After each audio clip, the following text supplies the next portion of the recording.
Salam alaikum, si cette vidéo vous plaît, pensez à cliquer sur le bouton j'aime, à vous abonner et à cliquer sur la cloche de manière à rester informé de toutes les nouvelles vidéos publiées sur la chaîne Voix Off for Islam. Et pour finir, je vous invite sur notre site web voixoffforislam.fr, vous êtes les bienvenus. A tout de suite, Inch'Allah.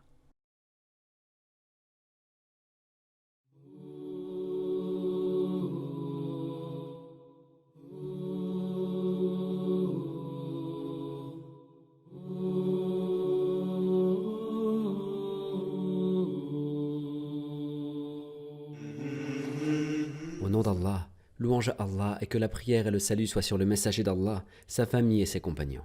Ceci étant dit, la Tanzanie est un pays parmi les dizaines de pays pauvres d'Afrique, et Allah nous a permis de le visiter.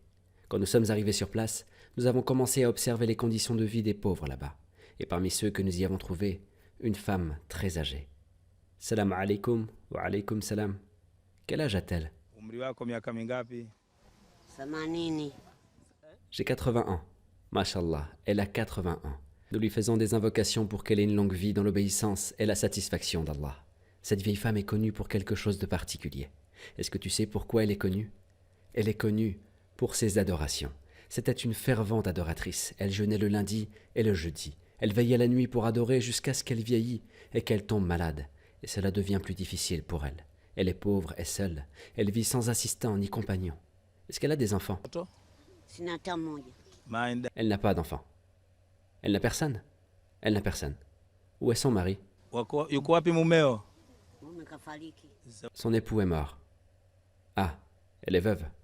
Elle avait des enfants, mais ils sont tous morts. Il ne lui reste aucun enfant. Aucun. Elle en avait 5. Ils sont tous morts. Elle avait 5 enfants, et ils sont tous morts? Oui. Qu'Allah lui fasse miséricorde. Quand est-ce que le dernier est mort?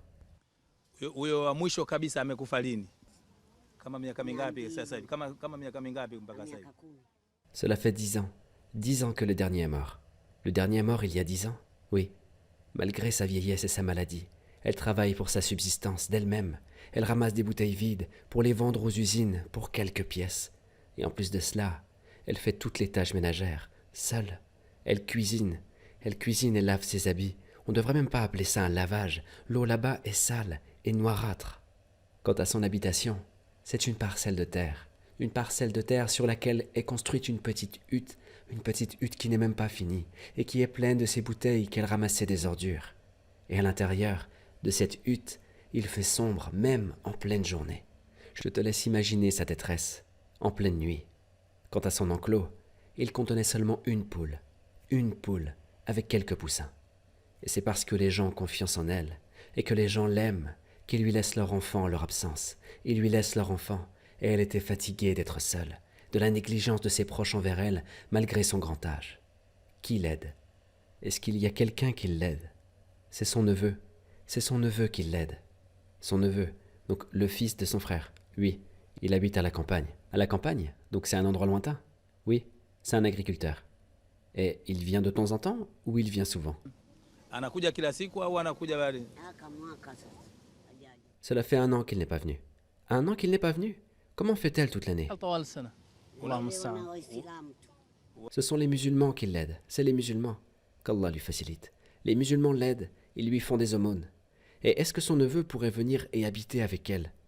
Son neveu ne veut pas habiter ici, à Dar es-Salam. Il ne veut pas venir habiter ici.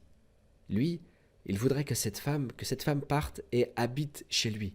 Que cette femme déménage et qu'elle parte vivre avec lui là où il est. Demande-lui pourquoi elle ne part pas chez lui.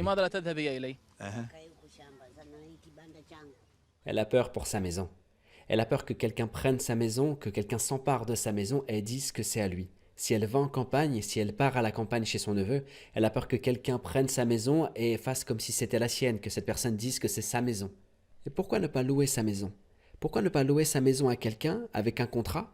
Et de cette manière, cette maison lui rapporterait de l'argent et quand elle irait là-bas, elle pourrait vivre avec une partie de cet argent. Elle dit que personne ne voudra louer cette maison. Personne ne voudra louer cette maison parce qu'elle est en mauvais état. Dans cet état, cette maison ne sera jamais louée. Si quelqu'un faisait un don et qu'il reconstruisait cette maison, elle serait bien mieux qu'avant.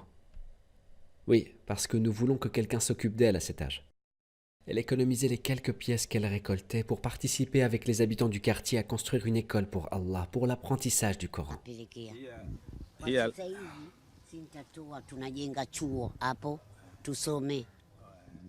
Elle dit qu'à l'époque, elle aidait ses voisins. Elle aidait ses voisins autant qu'elle le pouvait, sauf quand vraiment, elle n'avait aucune possibilité de le faire. Et même pendant Ramadan, dès qu'elle le pouvait, elle aidait toujours. Elle aidait les gens qui étaient autour d'elle, les voisins, et même les aumônes qu'elle recevait, elle les donnait, oui. Et maintenant, elle et quelques musulmans participent à la construction d'une école. Elle participe à la construction d'une école. Mashallah, une école coranique. Subhanallah, je te laisse imaginer comment des pauvres ramassent le peu d'argent pour construire une école coranique, pour réciter la parole d'Allah, exalté soit-il. Et que penser de nous? Et que s'est-il passé? Celui pour qui elle construisait l'école a pris soin d'elle. Allah, exalté soit-il. Un donateur s'est proposé pour lui construire une maison, et nous avons contacté son neveu pour qu'elle aille vivre avec lui. Quant à elle, elle a loué sa maison. Elle a loué sa maison et le revenu de son loyer est bien suffisant pour elle et son neveu qui s'occupera d'elle. Tous ses problèmes ont été réglés en une seule journée. Une seule journée. Elle ne s'attendait pas au quart de tout cela, mais c'est la volonté d'Allah, exalté soit-il. La récompense est de la même nature que l'acte. Comme elle a eu le souci de construire quelque chose pour lui, exalté soit-il, Allah lui construit tout ce qu'elle souhaitait. Et effectivement, la construction de la maison débuta. Elle était heureuse et observait sa maison qui était en train d'être construite. Et parce qu'elle était aimée des habitants du quartier, ils participèrent eux aussi à la construction, au point que les femmes du quartier aidaient les maçons dans la construction de la maison. Cette femme âgée transporte de l'eau du puits pour qu'ils l'utilisent dans le mélange du ciment. Et les enfants dont elle s'occupait étaient rassemblés et ils observaient. Chaque personne participait à cet instant avec sa propre manière. La construction continua quelques jours. Et je visitais pratiquement tous les jours la maison pour m'assurer de l'avancée de la construction. Et à chaque fois que je la revoyais, elle ne me parlait pas de sa maison. Elle me parlait juste de l'école coranique. Elle me demandait quand la construction de l'école allait finir. Quand est-ce que l'école coranique serait construite? Elle n'avait de souci que l'école coranique. Qu'est-ce qu'elle dit, mon frère? Elle dit, quand est-ce que vous allez mettre les portes et les fenêtres à l'école coranique? Et elle dit aussi que c'est l'école qui nous sera utile. C'est l'école qui nous sera utile le jour du jugement. Parce que les gens nous évoquent toujours quand ils lisent le Coran, en disant que cette école a été construite par un tel et un tel, qu'Allah les récompense. Elle veut que les gens lui fassent des invocations. Oui, je demande à tous les frères et sœurs de lui faire beaucoup d'invocations.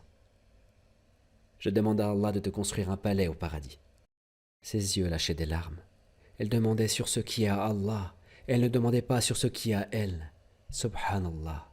Si elle était riche, j'aurais compris cela. Mais elle est pauvre. Elle a besoin de cette maison. Regarde l'amour d'Allah, ce qu'il fait de l'être humain.